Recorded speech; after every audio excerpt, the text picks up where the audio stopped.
Welcome to It's Time to Win with Empowernista, where we win wholeheartedly, win intentionally, and never give up. I am your host, Empowernista Raylan Hall, and I have with me today Monica L. Garrison. Welcome, Monica. Thank you for having me. You're so very welcome. So tell us, today we're going to be discussing winning compassionately. But before we get into that, tell us a little bit about yourself.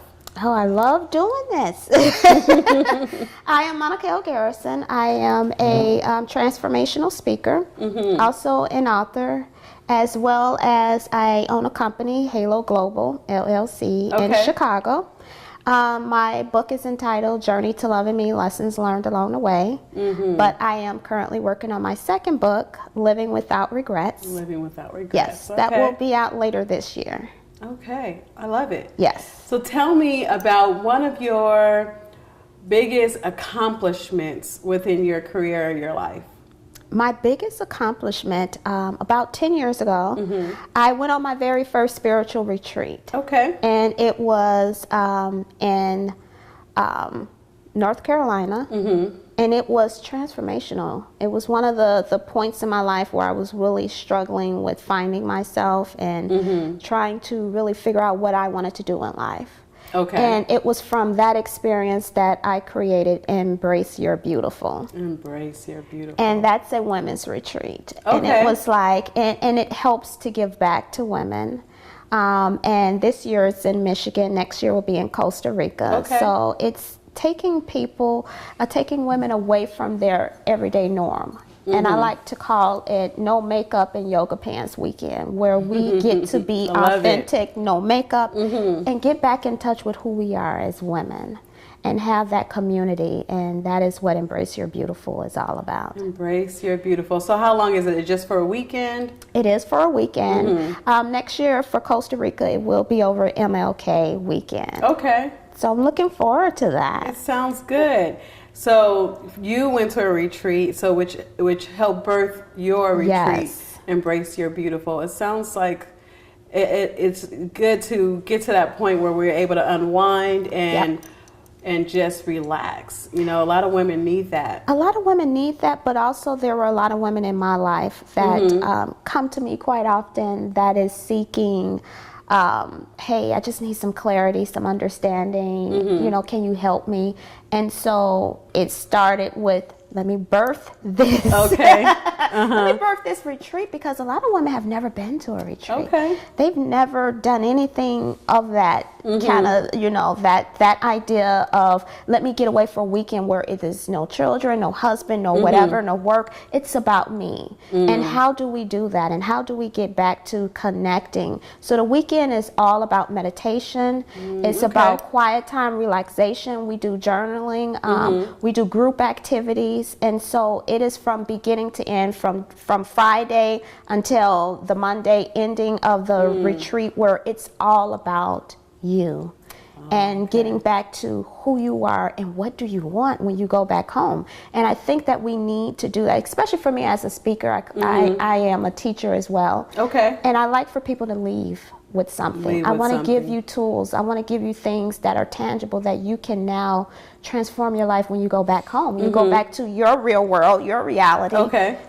I don't want to just rah-rah you and make you feel good, but what can I give you that you can use? And so that is the spirit of me where it comes in with serving. What can I give you? What can I give you? How can I help you? And for me, it has worked in my career with serving. Okay. And so that's how I give back. I love it. So I love the fact that you want to make sure that the women come out of it a new woman with a different viewpoint on their lives and where their paths are going. I truly love that. So I'm sure the road to success for you has not always been easy. No. Share with us some challenges that you may have faced in your life. One of the biggest challenge as a mother of three was making that very difficult decision to divorce, to separate, spending 14 years of my life with someone, and finally saying, this just doesn't work anymore, that I am unhappy. It took a lot, because I came from a home environment of divorce, and my parents got a divorce. And to me, I felt that in order for there to be success with the children, there have to be two parents in the home. Yeah. But it was killing me inside to stay in a relationship, as well as my former. I like to refer to him as my former instead of my ex-husband, because we have a great relationship. We just did not make it as a couple, but he is a great dad. Good. With our children. But one of the things was making that decision. It was very difficult. And one of the advice that I received from someone that said, well, who's going to want you with 3 kids? Who's going to want you? And so I was struggling with, okay, I come with, it's not just me. I need to find someone who will have the capacity to love not only me, but my children, because we are a package deal. There's no me without them. It's us. And if I cannot find that, then I will just be alone. So for me, it was struggling with the idea, well, can I make it on my own? Do I have what it takes to make it on my own? And will someone want me? That became the final straw when I finally said, it's not about anyone else. It's about me and my happiness. And whomever will come into my life will be the right person at the time. Yes. And I think that when we get away from worrying about what other people think about us and how other people are going to feel about us, that's when we can really discover what it is that we want and who we are. Is when we get back to the basics. And it's discovering who you are as a person. And then as a woman, you know. So I can definitely relate to some of that story. And let's hear more about it after the break. Sure.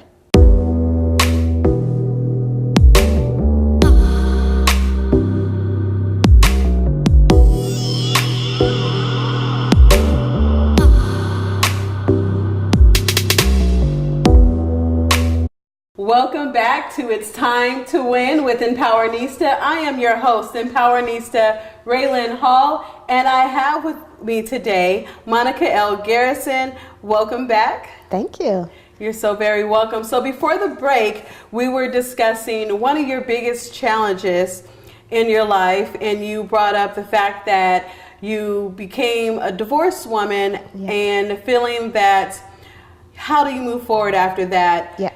With having 3 kids and feeling like you can't move on. And I can definitely relate to that. Similar story, but let's not get into that too much.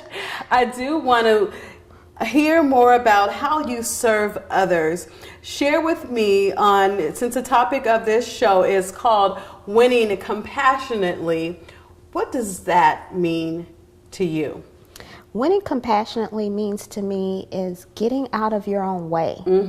Because I was ashamed of my past. I was embarrassed. I was sexually abused as a child. And so for quite some time, I felt to blame for that. And I held on to that. And I wore that. And it showed up in my relationships because I felt that somehow I was to blame for what happened to me as a child. And it wasn't until I went to therapy and started receiving professional help that I was able to overcome that stigma that you know that so many of us have, not just women but men as well. And so for me, I wrote the book Journey to Loving Me was to not air out, because that's how we feel, we're airing out our dirty laundry, but if my story can help someone else, and if by telling someone else some of the things that I struggled with, some of the things that I had to go through as far as not loving myself, not knowing my worth, of being in unhealthy relationships, if I can tell that story to help one person, then I am doing my job. And I am serving and I am giving back. And that's what pretty much has been my whole professional career, has been about how can I serve and help someone else, because I can relate and I understand and I have been through that. Yes. Oh, I love it. So being able to understand where others are coming from, absolutely, how do you can relate to them and how you can help them through the process. The process. So share with me, and I understand that we always like to help other people and make sure that they're okay and take care of their needs. Share about to me, how do you work on that when it comes to yourself? Because I know sometimes we feel like we have to do everything for everybody else. And that is completely okay. And that's about being compassionate. But are you also compassionate to yourself and your own needs? Absolutely. For me, I start every day with meditation. That is Monica time. That's not the boys. It's not anything else. It is my time where I can reflect. I also journal. And so I am able to pray, to meditate, and take that moment for myself. Usually in the morning, about 10 to 15 minutes, and at night when I wind down my evening, it's that communion. It's for me to be able to have that moment to myself. Okay. And I also make time with pampering, with sometimes the phone is just off and I am just not available. And I feel that what we want to do is be a crutch for someone and want to be an enabler for someone. Yeah, we don't want to do that. And it was like, how can you do the work if I'm doing it for you? Yes. It's your life. I had to go through the work, but here are the steps that I used to do that. It's up to you. It's up to you. And I allow people to do that. Now, I am guilty of, at first, not doing that because I want to save and I want to be superwoman.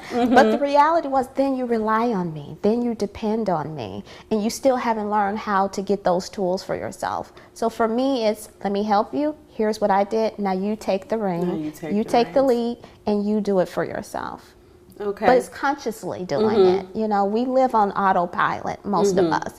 But when you start living consciously, it tends to make making those tough decisions a little bit easier. That's true. Yeah. So what would you say to a woman that she's constantly giving, but she's not receiving anything in return, so she's kind of feeling depleted? What do you say to that woman? How does she begin to get to the point where she can help other people, but also get something in return? My first thing would be for her to ask herself, why does she feel the need to give? Because everything comes back to you. Why do you feel you have to give out so much of yourself? Are you seeking validation? Are you seeking to be liked? Are you seeking to be loved? What is it that you're getting out of giving of yourself to the point where you feel that you're not complete? Wow. Because you can't be any good to anyone if you can't fill your own cup. It starts with you first. True. Yes. How can you serve someone else if your cup is on E? If you're empty, it doesn't work that way. So my question would be, because I always like to know, get to the bottom of it. Get to the bottom of it. So where does that come from? At what point did you feel that you were not worthy? At what point did you not feel that you were enough? That you feel that you have to give of yourself? Yes. To the point where there's nothing left. Once you can really get to the root, then there's always a way. Then we work to the front. From there. We work from there, and that's where I say for everyone, start with the basic. Why am I doing this? Okay. What's your why? Because we always have a why. And it kind of grounds us and brings us back to why we're here in the first place, and helping us understand that we have to be able to, because if we're not full, right, we don't really have much to give to anybody else. You know, you can't give to someone what you really don't have. Absolutely. So that's important. So let's go a little bit deeper into that after the break.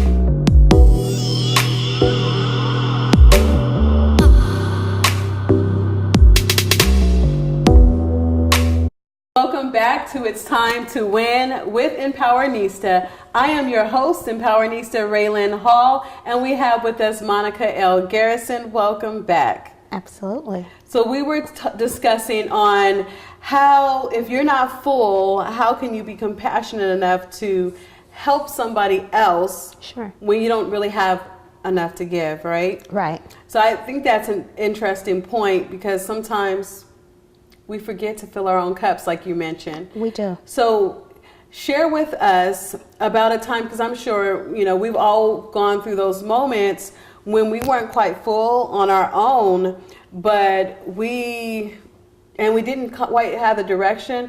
Share with us a scripture or a quote that has helped you through those times when you felt that you did not know how you was going to continue on. Oh my God. Here we go again. I would have to say, honestly, because I like to always say that I live in a moment in my season. Okay. And for me, my season has truly been to thy own self be true. Okay. Because there was really a point in my life where other people was more important than my feelings. People were more important than what I wanted out of life. Because I cared about what my husband wanted. I cared about what my family wanted. I cared about what my friends needed from Monica. And then I was depleted. And I was like a lot of people, just struggling, trying to find my balance. Yes. And so for me,